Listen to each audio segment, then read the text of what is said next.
जी अस्सलाम वालेकुम रहमतुल्लाहि व बरकातुहू। लब्बैक लब्बैक लब्बैक या रसूलुल्लाह सल्लल्लाहु अलैहि वसल्लम। ताजदार खत्म नबूवत जिंदाबाद जिंदाबाद जिंदाबाद। जी अल्हम्दुलिल्लाह, आज वही दफ्तर है कोट शेर रबानी में, वही LCD है, वही बाबा जी का फिजान है और वही मेरे कोट शेर रबानी के ये मोहम्मद अरबी के गुलाम बैठे हैं। जब ये दफ्तर तोड़ा गया था मैंने तब भी ये बात की थी कि ये मोहम्मद अरबी के वो गुलाम हैं जिनका जज्बा तुम कभी तोड़ नहीं सकते। अल्हम्दुलिल्लाह आज वही दफ्तर है, वही फरूक कमांडो और वही ये बच्चे बैठे हुए हैं और वही ये मोहम्मद अरबी के गुलामों को ये बाबा जी का फैजान मिल रहा है। अंदर इधर खड़े हो जाओ, बताओ क्या तुम जालिमों के जुल्म से डर गए हो? नहीं। तो तुम क्या कर सकते हो? हम अपने नबी की इज्जत के लिए मर भी सकते हैं और गुस्ताख रसूल को मार भी सकते हैं। मन सबका नबीयन सबका नबीयन सागे नबी की एक सजा,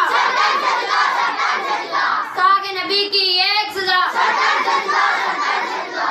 माशाल्लाह, ये मेरे गांव के बच्चों का जज्बा है और अल्हम्दुलिल्लाह ये बाबा जी का फैजान है जो किसी भी युद्धों नसारा के जंट के कहने पे रुक नहीं सकता।